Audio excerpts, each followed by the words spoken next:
The traditional narrative tells us that Eve, the first woman, was walking through the Garden of Eden when she encountered a serpent. And from this encounter, humanity was launched on a journey of knowledge and sin. But have we really ever wondered who or what this serpent was? Was it just an animal in the garden? Or did it symbolize something much deeper and more complex? What we typically learn is that the serpent of Eden was Satan in disguise. But what if we analyze ancient accounts and alternative interpretations? Some ancient texts and Christian beliefs suggest that the serpent can be seen as a figure connected to Lucifer, leading Eve not only into disobedience, but into a cosmic event of much greater significance. In Genesis 3, the first verse describes the serpent as more cunning than any other animal in the field. However, the Hebrew word used, arum, can be interpreted not only as cunning, but as something suggesting advanced intellect, or even a deeper connection with Eve. Some scholars propose that the serpent could have been a celestial being, perhaps a fallen angel, who interacted with Eve in a personal and direct way. In ancient writings, such as the Book of Enoch and other apocryphal texts, there are mentions of fallen angels who desired human women. This raises the possibility that the serpent in Eden not only spoke with Eve but seduced her, using his charm and power of persuasion.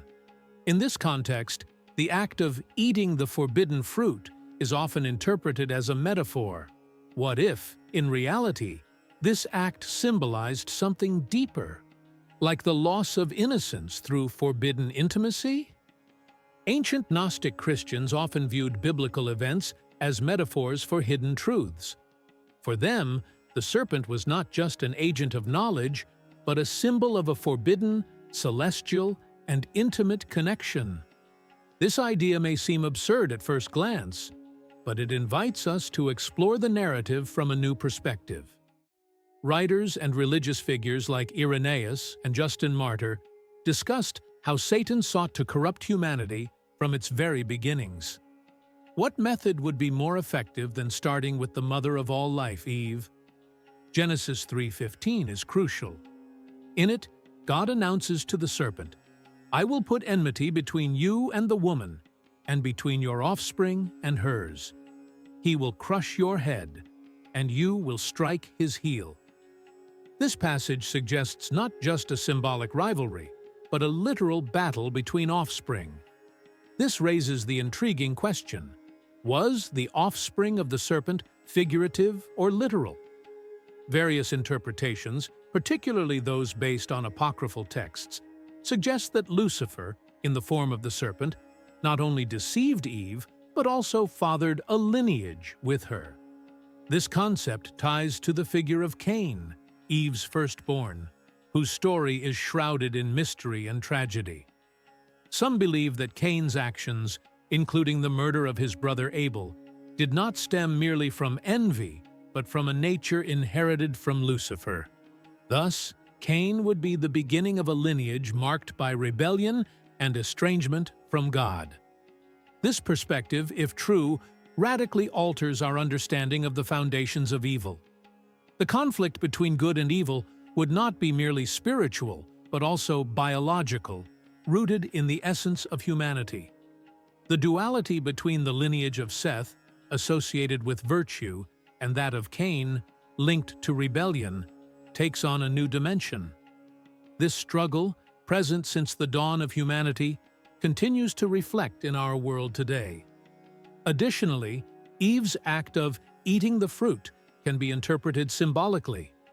In various cultures and ancient texts, consuming something represents the acquisition of knowledge or a profound transformation. In the context of Genesis, some Gnostic traditions suggest that the event symbolized Eve's experience with something she was never meant to know. The Book of Enoch, for example, describes in detail the Watchers, angels who descended to earth, interacted with human women, and fathered offspring. Although these Watchers are not necessarily identified as Lucifer, the idea of an interaction between celestial beings and humans strengthens the theory that the serpent represented more than a common animal. This interpretation may seem controversial, but it invites us to revisit the Genesis account with new eyes. The possibility that the serpent represented more than just an instigator, but a central figure in a plot of knowledge, sin, and lineages, paves the way for deep reflections on the origin of evil and the spiritual challenges we face today. The account we find in the text presents a profoundly symbolic and rich vision of the Genesis narrative involving Eve, the serpent, and interpretations of the forbidden fruit. According to some ancient and apocryphal writings, consuming the fruit symbolizes much more than a mere transgression. It is a metaphor for an intimate and transformative encounter with the serpent, seen as a representation of a rebellious deity, possibly identified with Lucifer. In the Apocryphon of John, a Gnostic text, we find a fascinating reinterpretation of creation. It suggests that the interaction between Eve and the serpent gave Eve a unique vital spirit, imbued with deep, even erotic knowledge, transcending mere spiritual curiosity. This transformative interaction would have forever altered humanity's destiny, portraying Eve as an active figure in a narrative of cosmic proportions. Furthermore, the serpent is presented as desiring to create something extraordinary, a masterpiece. This creation, according to some interpretations, can be both physical and spiritual, arising from a forbidden and profound bond.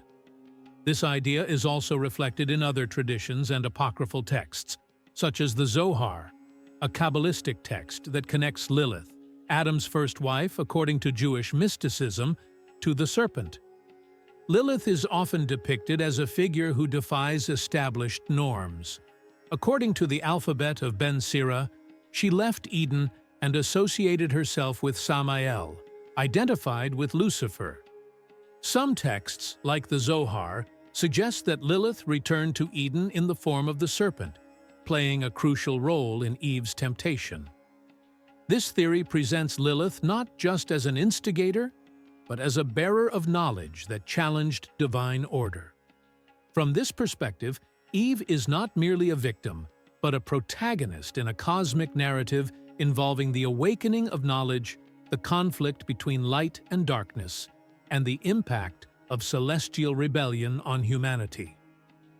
The story of Eve and the serpent connects to other biblical and mythological events, such as the emergence of the Nephilim, beings mentioned in Genesis 6:4 as descendants of the union between the sons of God and human women. These giants are interpreted as hybrids, resulting from forbidden interactions between celestial entities and mortals. The Book of Enoch, an apocryphal text, expands this narrative, describing the Watchers, angels who descended to earth, took human wives, and fathered the Nephilim. These beings, endowed with extraordinary abilities, were responsible for much of the chaos and violence that led to the flood. Here, an intriguing connection arises with the figure of Lucifer. If he was directly involved in Eve's temptation, could it be possible that a hybrid lineage, bearing his essence, originated from this union? Another text, the Targum's Pseudo-Jonathan, suggests that Cain, Eve's firstborn, could be the result of a union between her and a celestial entity, possibly Lucifer. This interpretation presents Cain not just as the first murderer, but as a being who carries within him a duality, human, but also imbued with a divine and rebellious nature. His descendants would inherit both the capacity for creation and a tendency toward destruction and rebellion. The legacy of these events is reflected throughout biblical generations. Texts like the Book of Jubilees mention that the Nephilim continued to influence humanity even after the flood, suggesting that the hybrid lineage of celestial and mortal beings was never completely eradicated. By exploring these narratives, we see how ancient and apocryphal texts expand our understanding of the Genesis events, offering new and challenging perspectives. They present Eve, Lilith, the serpent, and even Cain as central figures in a narrative of conflict, rebellion, and knowledge.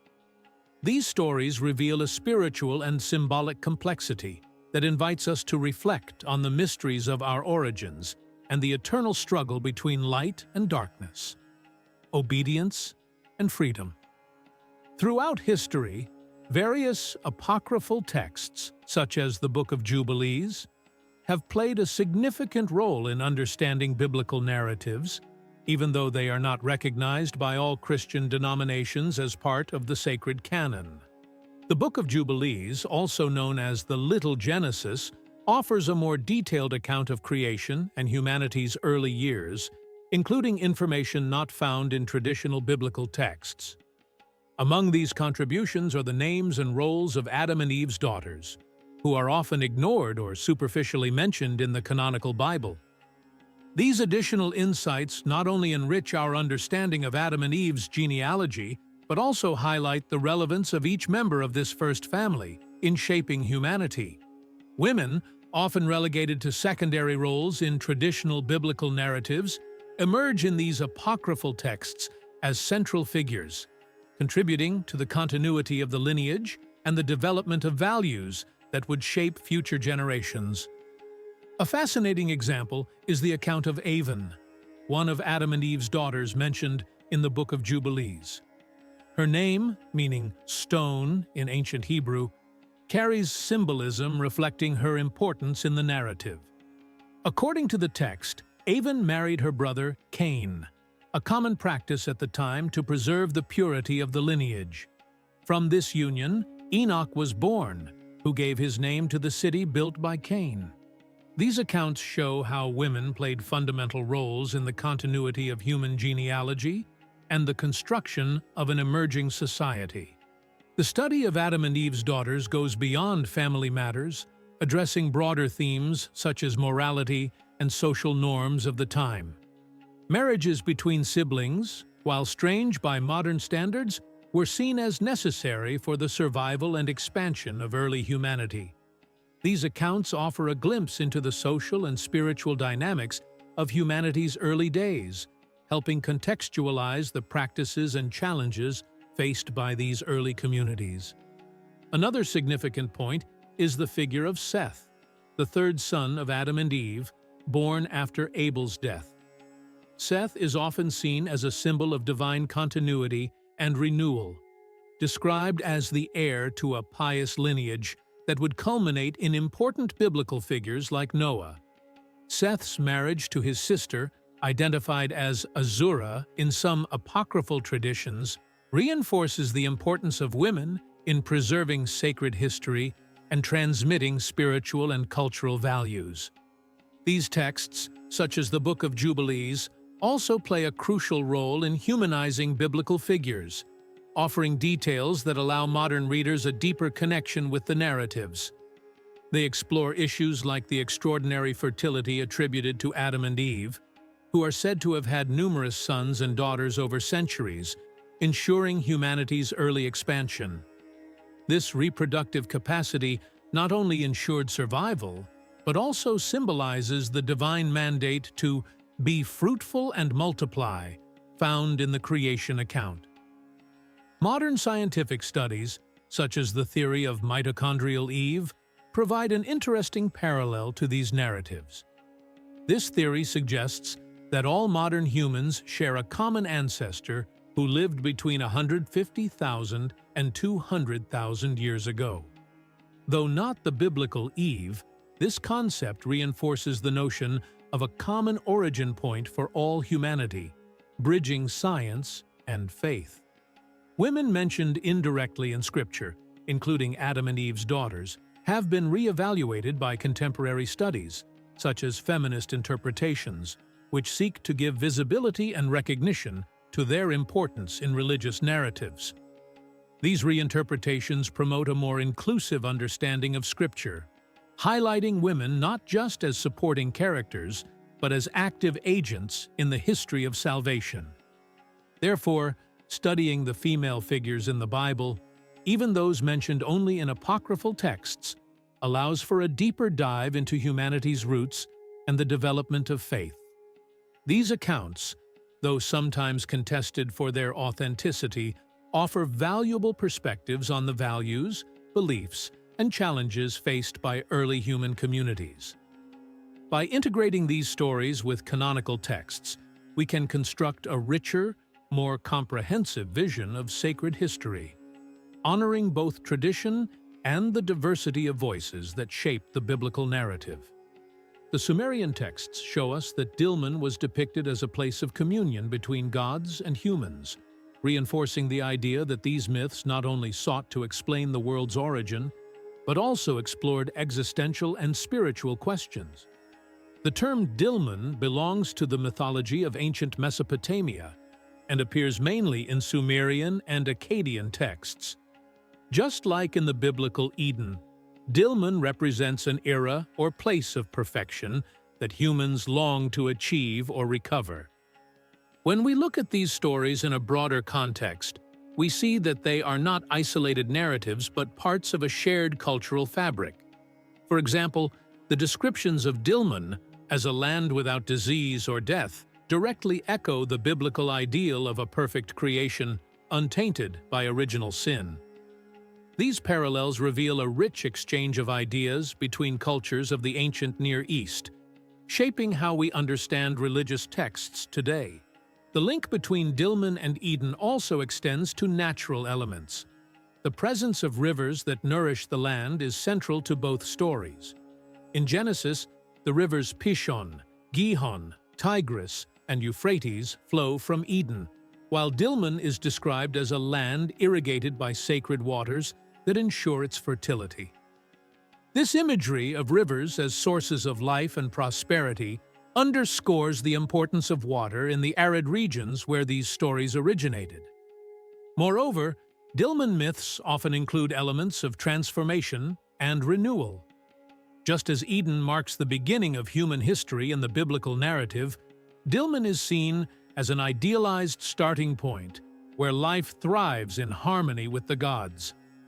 The loss of Eden in the Bible and the changes in Dilmun in other narratives reflect a common theme of fall and renewal, symbolizing humanity's journey to seek meaning and redemption. Comparing Dilmun and Eden leads us to reconsider the role of cultural influences in shaping Scripture. While some may interpret these similarities as evidence of literary dependency, it is more likely they result from a shared cultural environment where ideas and themes flowed between civilizations. This does not diminish the spiritual or theological value of biblical stories, but enriches them by showing how they are rooted in a broader tradition of human exploration of fundamental life questions. These connections also reveal how ancient people sought to understand their place in the world. Eden and Dilmun are not just mythical places, but reflections of human aspirations and concerns. The search for perfection, harmony, and a closer relationship with the divine. By studying these stories, we can learn more about how our ancestors understood life, spirituality, and the relationship between humanity and divinity. Therefore, the story of Dilmun and its connection to Eden not only helps us understand the Bible better, but also illuminates the rich tapestry of myths and traditions that shaped ancient cultures. Reflecting on these narratives invites us to consider how myths from different cultures can intertwine, offering new perspectives on universal meaning and truth. In antiquity, various cultures developed narratives about the origin of the world, humanity, and the role of the divine in creation. Among them, the Sumerian myths of Dilmun and the biblical accounts of Genesis stand out, which, despite their cultural specificities, share deep themes about creation, purity, and the relationship between the human and the divine.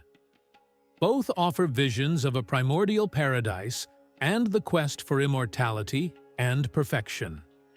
Dilmun, often associated with modern-day Bahrain, is described in Sumerian mythology as a land of purity where there is no disease, suffering, or death. This mythical region symbolizes perfection and abundance, reflecting an ideal of harmonious life untouched by evil. One of Dilmun's most notable aspects is its association with fresh water sources, a precious resource in a predominantly arid region. These waters are seen as a divine gift, transforming the land into a fertile and paradisiacal garden. This description mirrors the Garden of Eden in Genesis, where 4 rivers provide life and sustenance to the paradise. Water, both in Dilmun and Eden, symbolizes purity, life, and fertility, reinforcing its spiritual and practical importance in both cultures' narratives. In Dilmun, gods and humans coexist more closely, with the boundaries between mortal and divine becoming less defined. This aspect echoes Eden's description as a place where God walked and spoke directly with Adam and Eve.